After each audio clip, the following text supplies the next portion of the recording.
everybody. Reporting to you again from the Glamour City, Hollywood. And even the language that the climate movement and climate scientists use does not work with the public because, again, the first principle is you have to use language that's simple that everybody instantly understands. You know, the linguists will tell you that as you're exposed to language over your lifetime, the brain forms circuits around that language. It's called frames.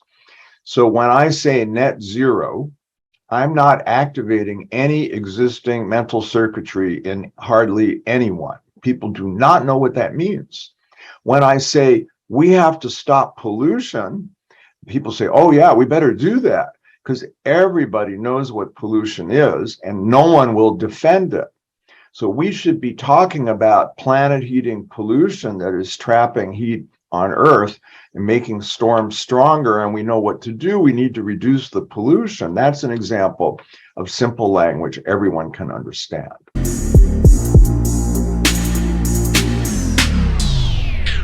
If you love listening to this show, please consider giving a rating and a review on Amazon Alexa or wherever you listen.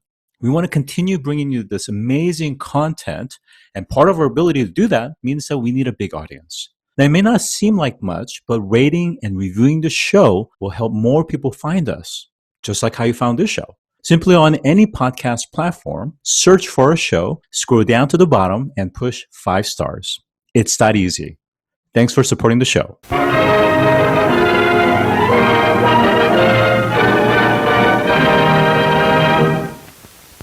Today, I'm joined by David Fenton, author of the Activist Media Handbook, Lessons from 50 Years as a Progressive Agitator.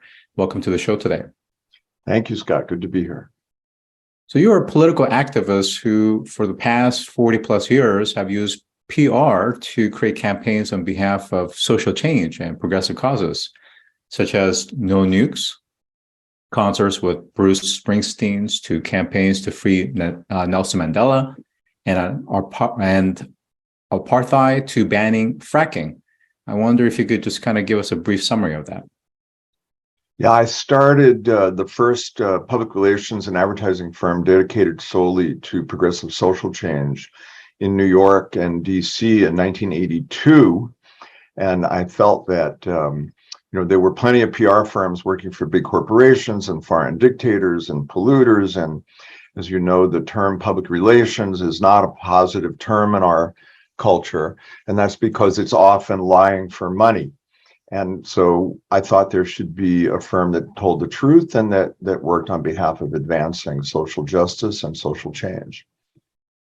So that's interesting because, clearly different service providers are going to go towards a direction where there are going to be significant monetization. And certainly PR is very highly correlated with lobbying, for instance.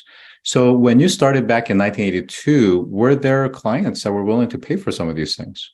Yeah, people thought I was crazy to try this, but there were clients. There were foundations and nonprofit organizations and some government agencies. And we also, we would do something called Be Your Own Client, which is we would see a need to do a campaign and we'd go to philanthropists and wealthy individuals and raise money to do that, which is how we got involved in the campaign to reverse the nuclear arms race and to end apartheid and fight against excess pesticides in the food supplies. So yeah, there were plenty of clients and the firm grew very quickly. I'm not with it anymore. I sold it, but it's 150 people doing progressive social change communications. So they're definitely clients. Well, it's interesting because of the fact that the time that you were doing it, I think, 1980s was very much kind of the time for Wall Street, right? And there was a certain spirit of zeal to make money at all cost. And Right. Certainly we didn't take into account a lot of these externalities that are coming to play. I wonder, when you were doing some of these campaigns back then, and you were fairly early, were they heard? Were people listening? And how were the results, and how did you measure the results? Well, in some ways, it was easier back then to be heard because there were only 3 television networks and everybody watched them. The audiences were huge. So if you got some material on 2 of the 3 networks, the whole country knew. So yes, for example, we were very involved in promoting the movement to freeze the further deployment and production of any additional nuclear weapons, a very simple concept, freeze. And that movement grew very large and played a big role in getting Reagan to negotiate arms reductions with Gorbachev. In 1989, I did a campaign against a very carcinogenic pesticide in apples called Alar, which doctors groups had been trying to get banned for many years, very bad for kids. And we put the story of its danger on 60 Minutes, which at that time, I think 35 million people watched. And the next morning, the whole country stopped buying apples. The bottom fell out of the market. And the manufacturer, Uniroyal, was forced to unilaterally withdraw the chemical from just to restore the apple market. So yeah, people heard. Now it's more challenging today because the media is very fragmented, but you can be heard. Unfortunately, you have to buy more of the exposure you need to be heard today than you did back then. Yeah. Let's talk a little bit about the science. And of course, it's going to vary depending on the cause that you're targeting. But talk about, as you think about different platforms, different media platforms, different channels, and from there, how does that then translate into a movement, a collective action, and also working with grassroots organization, for instance? Well, the best example I can give of this is the 2012 campaign that successfully banned fracking in New York State. New York is one of only two states that have done that, New York and Vermont. And there was a grassroots anti-fracking movement directed at Governor Cuomo for some years, and it was having a certain amount of growth. But when Yoko Ono got major celebrities involved in this and started a group called Artists Against Fracking, which we worked for, then the combination of all the repetitive media attention that the celebrities could muster with the hard organizing work of the grassroots groups, that together forced Cuomo to ban fracking, for which he got very upset, but at least he did the right thing. So yeah, the combination of attention and activism and feeding public knowledge and then creating mobilization channels for them, that's how social change movements succeed. And unfortunately, on the climate issue, we've not achieved that yet, and we need to. So let's talk about your book. What is the premise of the book, and how can PR be used to address the climate crisis? Sure. Well, I wrote the book to try to pass down lessons for younger activists and communications people, because there are a lot of communications people working for nonprofits and foundations now. It's not like when I started. There are thousands of them, to pass down lessons for how to be effective. And the most important lesson really comes from cognitive science and linguistics, which is the brain, and thereby public opinion, only changes from being exposed to the repetition of simple messages, vast amounts of repetition to very simple messages. The best example of this in modern political history is Make America Great Again, which many people cringe when they hear. But my point is that's how the brain works. And the right tends to know that. And I think that's a lot because many of them go to business school where they study marketing and cognitive science. And progressives and activists and scientists and people that study the humanities, they don't really know that. And in fact, it's worse, they don't like it. They have an innate disdain for the art of selling ideas, certainly of products and services. And they view it as a dirty, manipulative business, so they don't even really engage at scale. So the primary definitional actor on the climate issue is the fossil fuel industry and their paid off politicians. There are exceptions, of course, and things are starting to change, thank goodness. But the major environmental NGOs hardly pay any attention to public communications, and they hardly spend any money on it, even though they have billions of dollars a year and many, many thousands of employees. There's an innate idea in much of that community that, just a brilliant policy idea magically sells itself. And it's not true. And even the language that the climate movement and climate scientists use does not work with the public because, again, the first principle is you have to use language that's simple that everybody instantly understands. The linguists will tell you that as you're exposed to language over your lifetime, the brain forms circuits around that language. It's called frames. So when I say net zero, I'm not activating any existing mental circuitry in hardly anyone. People do not know what that means. When I say we have to stop pollution, people say, oh yeah, we better do that, because everybody knows what pollution is and no one will defend it. So we should be talking about planet heating pollution that is trapping heat on Earth and making storms stronger, and we know what to do. We need to reduce the pollution. That's an example of simple language everyone can understand. Well, for someone who has just recently looked through in detail the recent IPCC report that came out just this month, March of 2023, I can assure you that it really is reflective. And even then, it's actually a distilled version of the lots of research and technical work that's gone through with committees and lots of different panels of scientists. But to be able to disseminate that information to the public, yes, I could see that being problematic. So while I understand your point around this notion of simple messages, repeat it over and over again, embed facts and data into more stories that tug at the emotions, I get that, and certainly making it simple and understandable and rousing, persuasive. But are we doing it at a cost? Are we losing something in that process? Not if you do it well. There's no contradiction in my mind between simplifying the truth and the truth. Maybe not to the satisfaction of, scientists in a particular arena that, of course, scientists get rewarded for differentiation and specialization. So they tend not to like simplifying things. And they certainly don't like unifying their communications. I think that's starting to change because, as you know, many climate scientists are very frightened and trying to figure out how to sound the alarm because of what they know that the governments are not acting on sufficiently. But I think that we don't lose things. I think we gain things if we have a more educated and informed public. So you have to speak to the public in terms and styles that they can understand and absorb to increase their education and knowledge.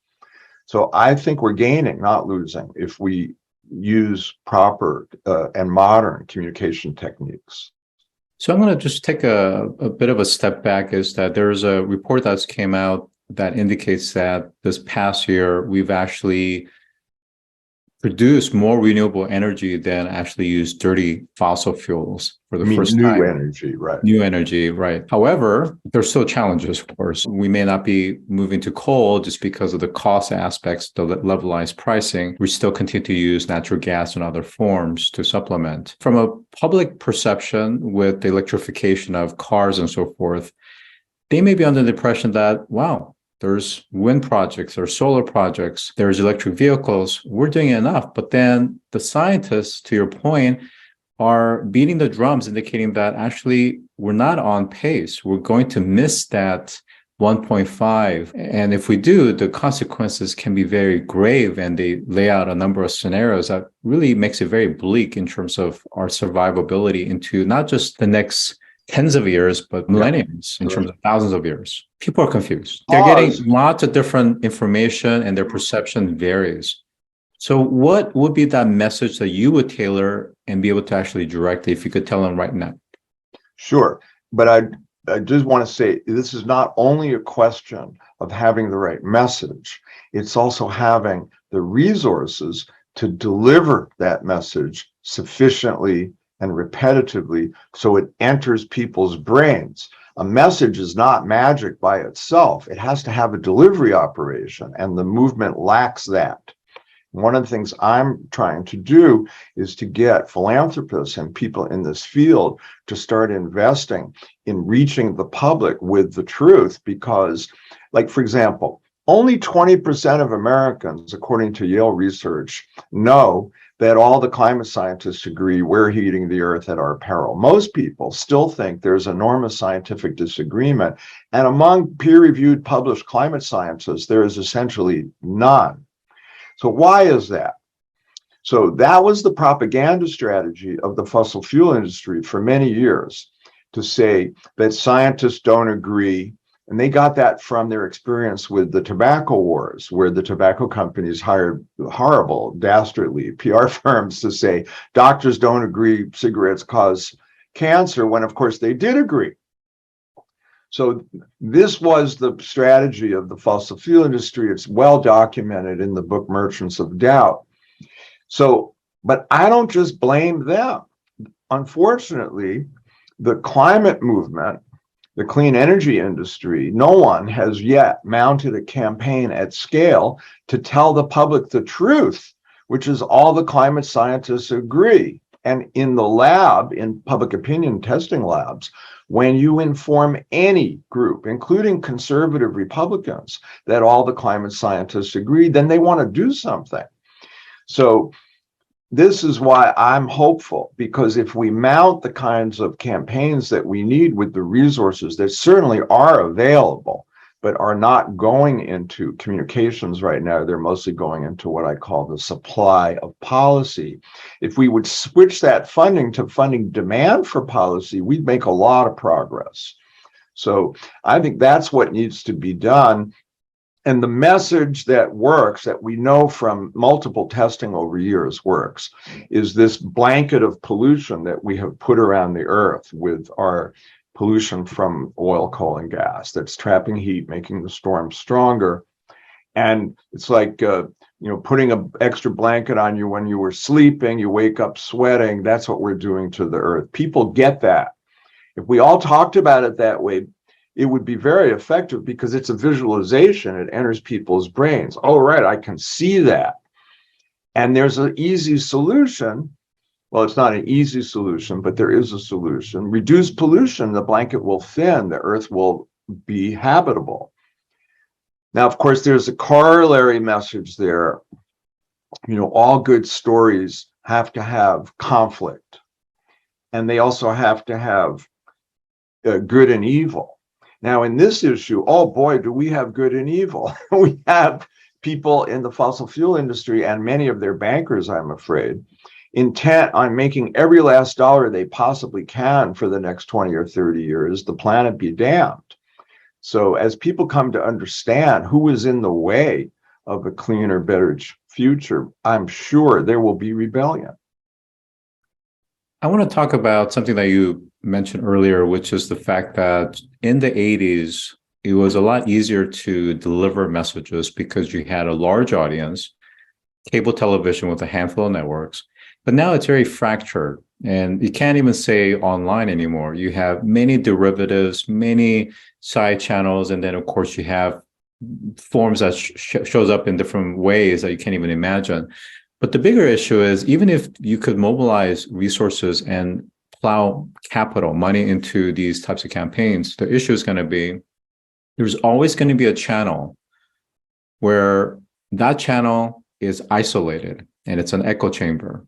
And I'm not going to mention an example of that kind of social network, but people that are very much against this entire movement, and call it woke or whatever, anti-woke or whatever it is, they're just going to be in their little echo chamber, and they're going to make sure that nothing filters their platform that disagrees with their set of principles or tenets. How do we get to those people? And again, when I say those people, it's not a very small group of people in the population. It's actually a pretty large group of population that just choose to be in an echo chamber and disregard facts and embrace misinformation and disinformation. Okay, so let me tell you about a little experiment I did. I made short internet videos aimed at conservatives about climate change, and they featured conservatives who care about climate change, talking about how global heating threatens conservative values like freedom and property rights and prosperity and health and national security. And we bought these videos into the social media feeds of conservatives in certain congressional districts, and we measured the results in association with the Yale Project on Climate Communications. And this works as long as in our tribalized, polarized society, the messengers are of that tribe, speaking to the values and viewpoints of that tribe. You can do this, but you have to buy it. And it's not even that expensive, really. You know, as I like to say, it's not just the Russians who can buy ads on Facebook to change public opinion in America. You know, we can do it too. And it doesn't even really cost that much. So this is, basic communications theory. People can only react to the information they receive. They can't react to the information they don't receive. So the job of communicators and marketers is to make sure the information is in digestible form according to the right target audience and is delivered repetitively. Movement people hate thinking this way. Marketers will tell you if they research that they need to expose a target audience 12 times to a message to get them to buy a product or service, and they only buy 9 impressions, they've wasted their money. It takes 12. So we don't think that way, but believe me, the polluting industries know, and that's why they think that way. And, another thing that the movement doesn't do, and the clean energy industry doesn't do either, which is really surprising to me,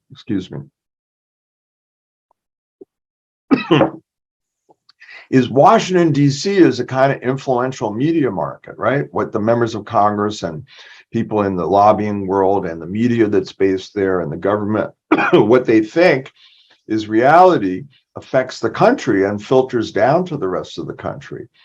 So the fossil fuel industry is all over that media market. They dominate television advertising, cable TV advertising. They buy all the newsletters, Politico, Axios, Semaphore, all this stuff. And we're invisible. We don't do any of that. So the message that fossil fuels are the savior of the world, brought to you by incredibly beautiful people, is the dominant message in Washington, D.C., where it only costs $2,000 to buy an ad on cable television news. So this is a mindset problem that the climate world has. It's not a financial issue. We have the money to take down the influence of that industry in the propaganda in Washington, and we don't do it. All right. So with that, I have been joined by David Fenton, author of the Activist Media Handbook. Thank you for joining today. Pleasure. If you've enjoyed this episode, take a moment to rate our show on any podcast platform that you listen to. Scroll down to the bottom and push 5 stars. It's that easy. And as always, thanks for listening.